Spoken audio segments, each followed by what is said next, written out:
days ago, I dropped a post on Reddit asking for your questions, and you absolutely delivered it. So tonight, this episode belongs to you as much as it does to us. My guest tonight is Xarkun, a community contributor, tactical mind, and a man whose sarcasm has probably sunk more ships than his torpedoes. Xarkun, welcome. Hello, thank you for having me. Am I pronouncing your name correct? Because I'm Greek and the X is usually sounds different to us, but am I right? Yeah, it's the Z sound. Xarkun. Xarkun. Okay. So before we talk about meta, balance, Reddit, Discord, internet, let's start simple. How did you first get into World of Warship's Legends? Do you remember? Vaguely.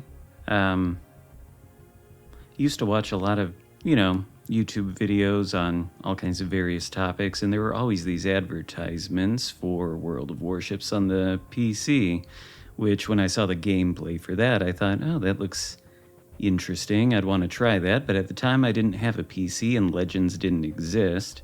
So at some point, when it was coming to console, I discovered it and started playing it and got hooked, and that was, who knows, sometime in 2019.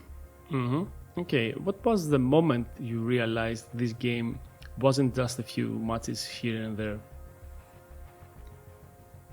I don't remember too much about the early days of playing it. I just, Assassin's Creed Black Flag back in the day. That was my first sort of foray into video game naval combat, and there was never any kind of naval combat that rose to that level. But I vaguely remember way back when I was a potato new player, I was playing what's the Tier 2 American cruiser? The St. Louis. Yeah. Has 50 billion guns on it. And I remember playing that thing and thinking, yeah, I got to continue with this. This is fun. Of course, I had no idea what I was doing. I thought, oh man, a lot of guns on this ship. It's pretty good. Okay. Okay, let's be honest. What ship made you fall in love with the game? And which one almost made you uninstall the game? I don't know that I could. Let's just go with the Nelson for the first one. That pretty quickly became one of my favorite ships after it was released. And it still is to this day, although maybe the Rodney has sort of overtaken that. But then the ship that would have made me uninstall, it's got to be some sort of campaign ship that I struggled to get any kind of video on. Maybe the Kronstadt, actually. I had a terrible time when that thing came out, trying to get a good match in it. Couldn't stand the lack of accuracy. I do remember your video on Nelson, and it was a masterclass video.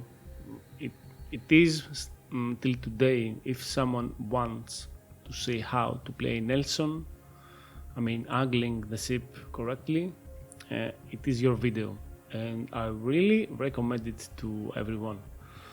Even if they ask me if you know how to play Nelson, I say go to that video. Xarkun has it all, and it can really solve all your questions for that ship. It really stands out. Congratulations for that video. Okay, let's see now. Glad it still has legs to this day. Yeah, it is. Okay, so people see the title community contributor, but most players don't actually know what that means. So, what do people think community contributors do? And what do you actually do? We have to solve that mystery. You think it is? I don't know. It is more a responsibility, or it's like a headache? I don't think it's if it were a headache, I probably wouldn't be doing it for as long as I've done it. It's hard to say what do people think about it. I'm sure there's some segment out there who think all the CCs are a bunch of shills who, try to just sell wargaming products, but really we're just mostly people who, I guess, give our opinions about the game on YouTube and other forums, and if enough people listen to those opinions, then Wargaming will contact you and make a deal where essentially they give you all the new content so you can make content out of it. And I suppose it's a win-win for both parties because on the one hand, I guess it's like free advertising for Wargaming. On the other hand, it'll help you grow a channel if you are one of the first people that can create content on the new stuff. Very nice. So everyone thinks that community contributors have a secret dev hotline. The line between you and the developer team. Is it true? I mean, you can explain us a bit. I don't know that it's a secret. I mean, we're not in touch with any of the people that are actually doing the development work on this game. It's the community managers, the same ones, in the official World of Warships Legends Discord server that we go through. And I mean, you as a regular player, anybody listening to this could open up a DM and message one of those community managers, and that's essentially the same thing we would do if we're talking to Wargaming. I don't know that there's any secret to it or that being a CC gives you more access to those community managers than just being part of the community does. Seem like they respond to everybody. Perfect. Okay, so I think that mystery is solved about the secret dev hotline that everyone thinks that community contributor has. All right, so let me talk a bit about the Reddit reality, because I'm asking a lot of questions about you in Reddit, and I'm gathering some questions, information, feedback. I'm always around those lines. So I asked Reddit for questions, and Soccer, they were very polite, they were reasonable, and they were calm. And I think that we broke the internet with that post. So let me give you some taste from those questions. I said that we have an upcoming Back to Board podcast with Xarkun, and Soccer, there is some people commenting, but no questions. I mean, they give some feedback. So there is one guy that says potato masochist, okay, and he or she, we don't know, says Xarkun deserves more followers. Any comment on that? Well, sometimes I do produce potato masterpieces, I guess. If you ever watch any of my streams, sometimes those are real potato masterpieces. I think my record might be a 38% win rate, maybe 37% in one of those 3-hour sessions. Very impressive potato numbers, if I do say so myself. As far as more followers, I don't know. I think I have somewhere north of 10,000. It might be about to hit 11. And I never thought, whenever I started the channel, which I think was in September of 2019, that I'd get anywhere near that number. So I'm pretty satisfied. Perfect. There is another account, Nohan Snick, that says, I barely watch YouTube content because I'd rather just play the game. But when I do, it's 100% this motherfucker who is drier than Gandhi's sandals. Drier than Gandhi's sandals. All right. Yeah. I wish I would have thought of that myself. Drier than Gandhi's sandals. Wow. Okay. Any comment here?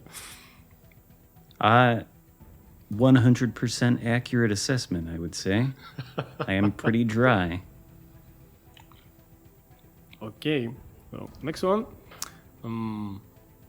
come from Terence Turtle and says, love his dry wit and slower, more thought out takes, like a fine wine instead of a light beer. A quality comment. Okay. I'm glad somebody. I do try to put a good deal of thought into the stuff that I say. I think that can get lost in the algorithms of the internet, Yep. but it's nice that people recognize that. Yeah, I mean, pretty honest comments. Not a single question,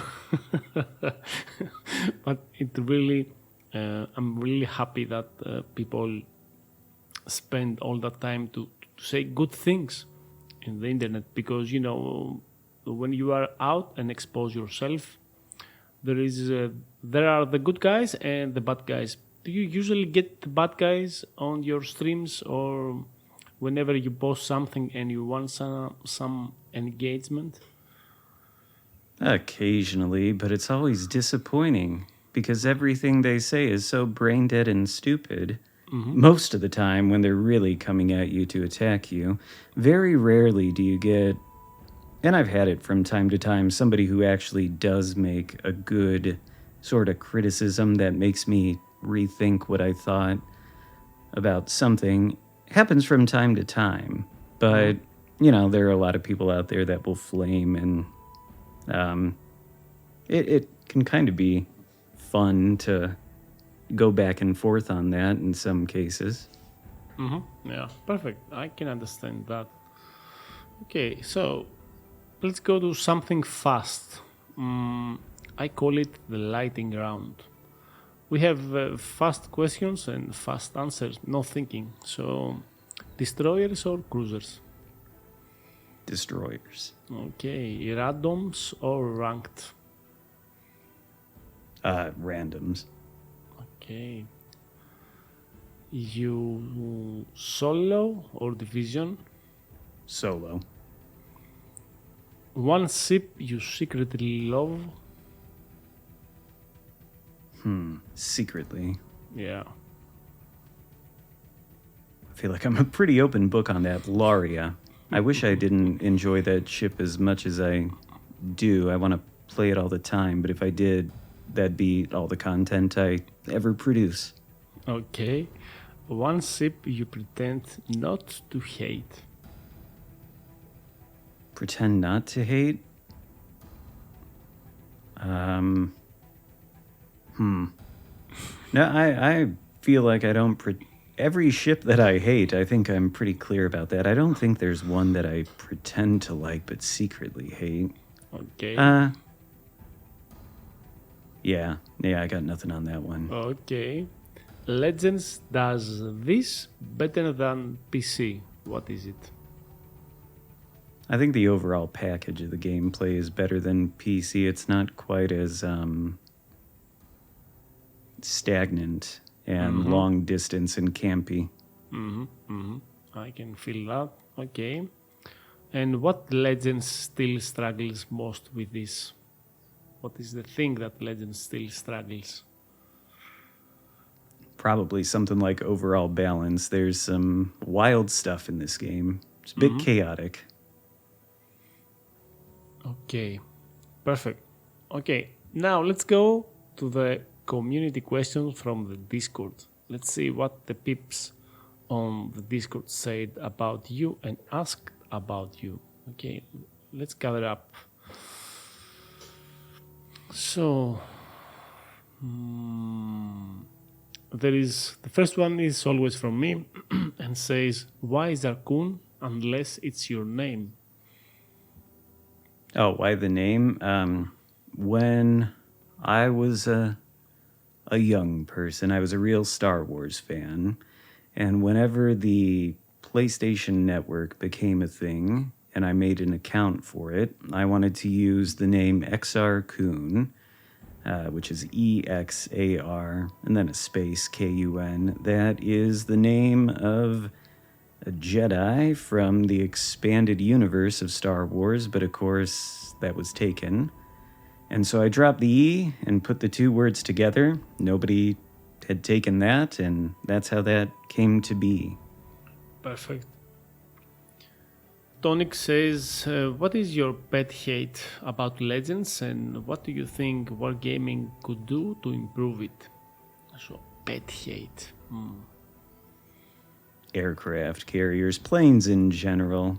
Okay. And what could they do to improve it? I mean, ideally, they would have never put all this stuff in the first place, but with the CV rework, at least the 2D minimap spotting solution to what I think was the main problem with planes is probably as solved as you can make it.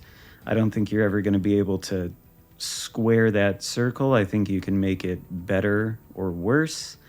And the minimap plane spotting is probably the best thing Wargaming has done on Legends or PC, for that matter, to at least try to make aircraft carriers more balanced.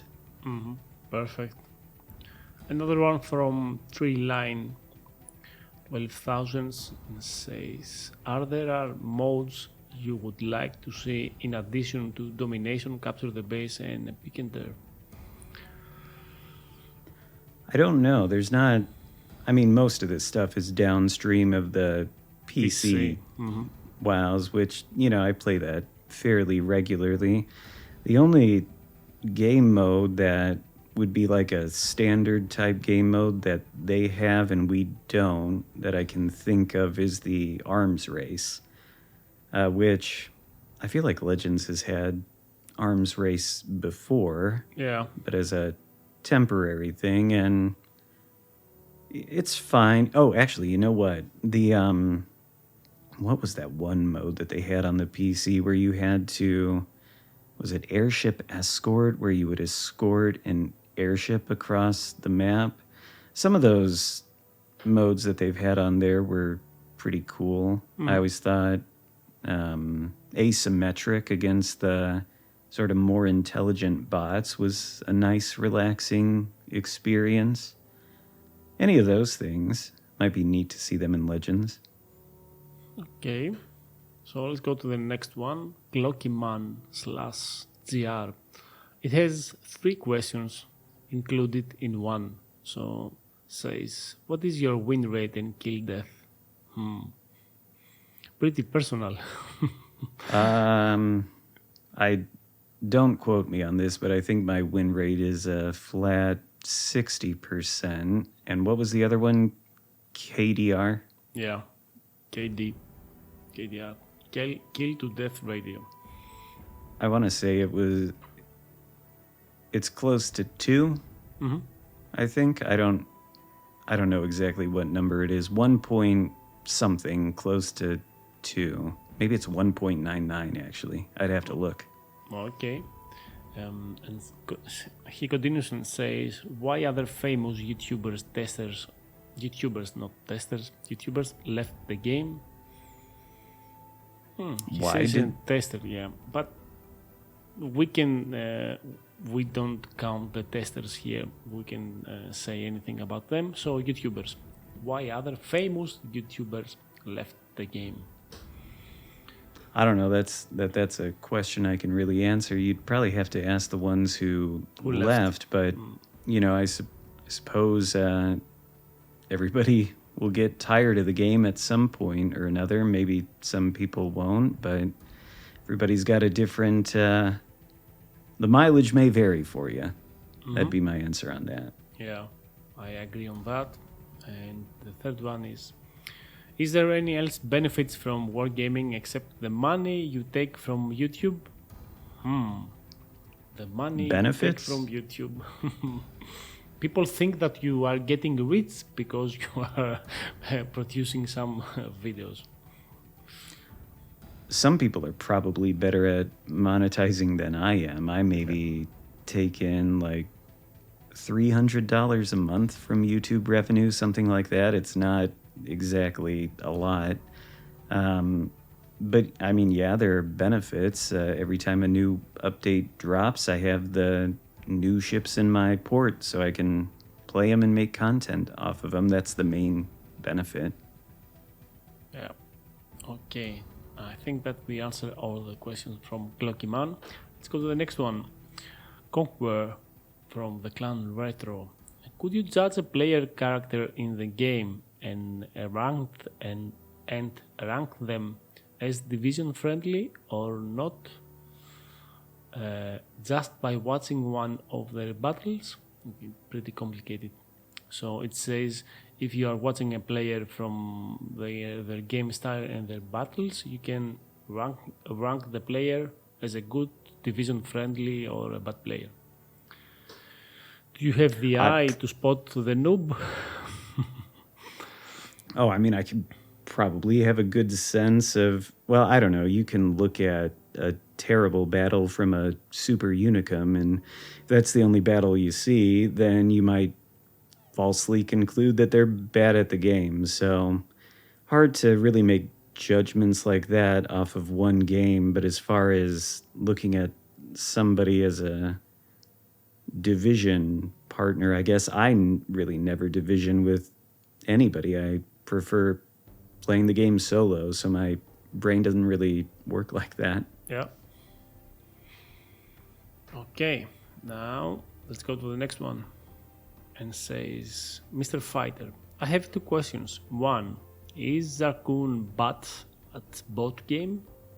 And the second one, what line would you add to the game if you could? Yes, Xarkun is bad at the boat game, at least some of the time. And the, what line would I add most? I don't know, because if they put this line in the game, I don't think it would be the same way it is on the PC, but the Pan-American Cruiser line, that is such an interesting line. I love playing the Tier 10, the San Martin it's called. It's like, what if you took the Worcester, but it only shot AP, and it had, I don't know if it has improved pen angles or not. It feels hard to get any kind of meaningful damage out of that whole line easily. But on the other hand, it's got every single consumable that you would want, like a super heal, sonar, radar, all that. And then it's got a gimmick where, you know, there's a meter. You shoot your main battery guns at a target. You fill up the meter with every hit. Once the meter is full, you press a button, and then it gives you an 80% or 85% reduction in your consumable cooldown time. So if you position the ship right, you can sort of tank in it by chaining together the super heals. You can get the radar off cooldown immediately, the sonar. It's a really fun and sort of unique thing, and I don't know that if they put it in Legends, though, they would make it that way, because it's sort of a similar gimmick to what the Wisconsin has on PC, and they went in a very different direction with that on Legends. So, but the Pan American Cruiser line. Okay, let's go to the next one. Altir 135 and says, do you have outstanding judgment towards wargaming for a possible mistake they have implemented in the game? That's the one. And the second is, what is your favorite nation and line in the game, if you have one? For the first one, I mean, I think adding CVs and planes in general to the game was a mistake, but at the very least, they haven't added submarines yet, so hopefully they never do that. That would be a gigantic mistake. And then second one, my favorite line, favorite nation?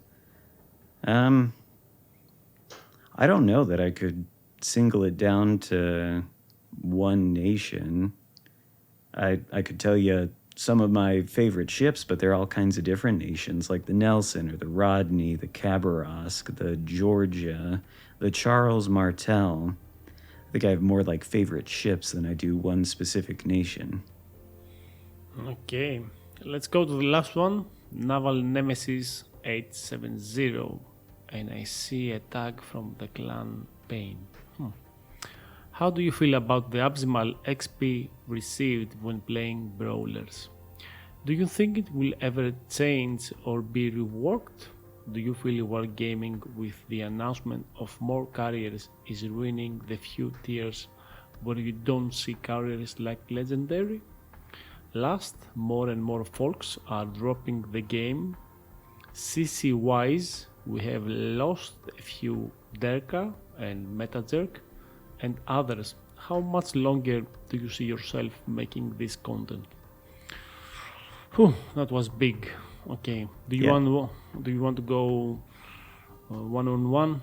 Let's start with the first. How do you feel about the abysmal XP received when playing brawlers? I assume that refers to the lack of XP you get for secondary damage. Yeah. And I if the justification, which I assume this is the justification, you don't have really any player input on secondaries. You bring your ship close enough to the target that the secondaries automatically shoot at it. And so since there's no player input, there should be not as much reward. I think that's the rationale that Wargaming has in that decision. And I think it makes absolutely no sense because you could absolutely say the same thing about AA. There's no player input. The planes fly into your AA bubble. Your AA shoots at it. But that gives you a billion XP. And I suspect that's because carrier gameplay is the least interesting, least dynamic part of the game. So you've got to make it fun artificially somehow by giving a lot of credits and XP for it. So yeah, I don't know what to make of the whole secondary XP brawling thing. They might as well up the XP. I don't see any justification for it in light of the way AA works. Okay, I think that we covered the first part. The second one is do you feel wargaming with the announcement of more carriers it is ruining the few tiers where we don't see carriers like Legendary? Ruining sounds a bit dramatic to me, Yeah. but I like playing at the legendary tier, and one of the reasons I like it is because there are usually no CVs there. So, more CVs available at the legendary tier probably means more CV games at the tier, and yeah, I'm not exactly thrilled about that. Okay, so and the last one is I think that we covered this in another segment of the podcast, but last more and more folks are dropping the game. CC wise, we have lost a few Derga and Metajerk and others. How much longer do you see yourself making this content? For the foreseeable future, I certainly don't make as much content as I did years ago because I just can't. But I could see myself making content till the game servers shut off. I don't know. Then again, I can't really predict how I'll feel about it in a year or two from now. Maybe I'll get tired of it and stop, but I'm not at that point now. Okay, I think that was the from the Discord side the questions from the community. I think that we covered all, but do you think that we are able to talk a bit about the upcoming patch notes and the upcoming content that we will see in Legends? Do you have any mood on that? Just a small talk. I wonder how the Kremlin will perform. It's another one of these marathons, following the Hindenburg. And maybe I don't have a good pulse on the community, but I feel like both the Hindenburg and the Kremlin are things that have been asked for years and years and years. And I wonder if the Kremlin is going to fall short of expectations, because I would think the Hindenburg must have, not that it's a bad ship or anything, it's a solid ship, but it's not like the end-all be-all at the tier. The the way you might think if you saw how much people wanted it prior to that marathon. And so I wonder if Kremlin will be the same way. And I also wonder too, because I have Kremlin on the PC, I've played it, and on that game, the Kremlin's not bad, but I feel like it's middle of the pack as far as tier 10 battleships go, and that's mostly down to the increased ranges that, combat takes place at on the PC. And Legends is a much more brawly type game. The engagements are a lot closer, so I wonder if Kremlin will shine more in this game than it does on PC. That's one thing I'm interested in looking at.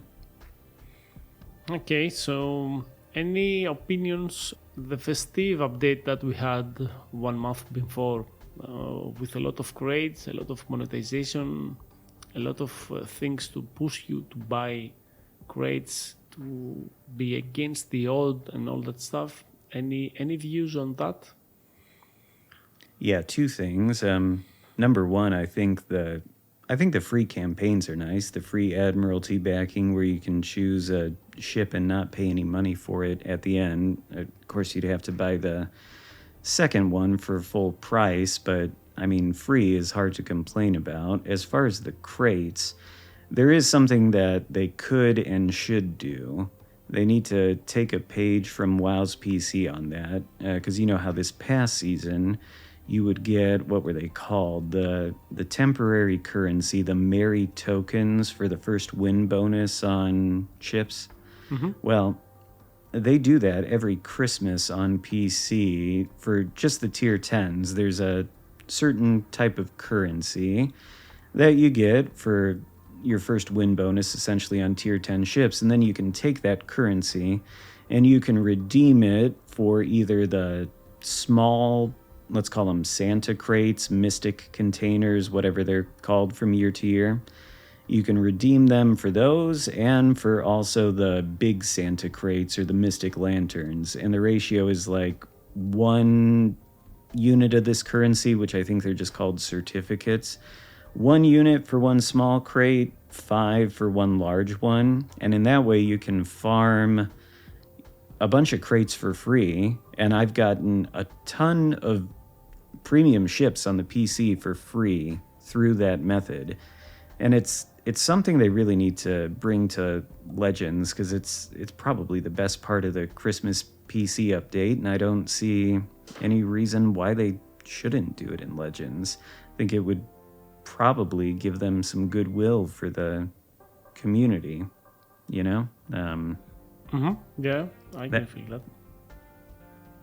Yeah, those would be my main thoughts. The monetization, I mean, it's sort of been trending in more aggressive directions as time goes on, definitely. I don't know that it's on quite the same sort of catastrophic level that the PC is, but the crates are really the worst thing about it, I think, was that Tsurugi bundle. Yeah.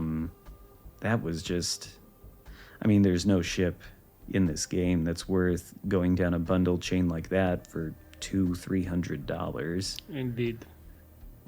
I probably have more thoughts on the whole subject, but those are the things that come to mind immediately. Perfect. I think that you said it all. You gave a great podcast, and I don't want to keep you up because you had streaming before, or you are going to stream now? I think that you had a stream. Oh yeah, I think I streamed for about 3.5 hours before this thing. Talking a lot of boats today, I guess. Okay, and you are very tired, so I'm gonna close that podcast. And if you want more Xarkun, we can have it around 2. We will see. Okay, Xarkun, thank you for coming on tonight, for the honestly, the sharp thinking, and the dry humor that cuts through noise and actually makes people think. Voices like yours are important in this community, especially when conversations get loud. And I want to thank you everyone who sent questions on Reddit, Discord, whatever, in personal messages. The ones who listens, debates, agrees or disagrees, I really don't care a lot, but this episode was built on your participation. That's what keeps this community alive. So Back to Port exists to give space to real players and real perspectives, and tonight's conversation with Xarkun is exactly why. So, I'm Papanikolis, this was Back to Port. Tonight we had Xarkun. I can say fair seas, steady hands, and we will see you back in port. Xarkun, the close is up to you. Well, thanks to the community for all the questions, and thank you for having me. I'd definitely return for a round two if that's what you want to do. Thank you very much. Stay safe.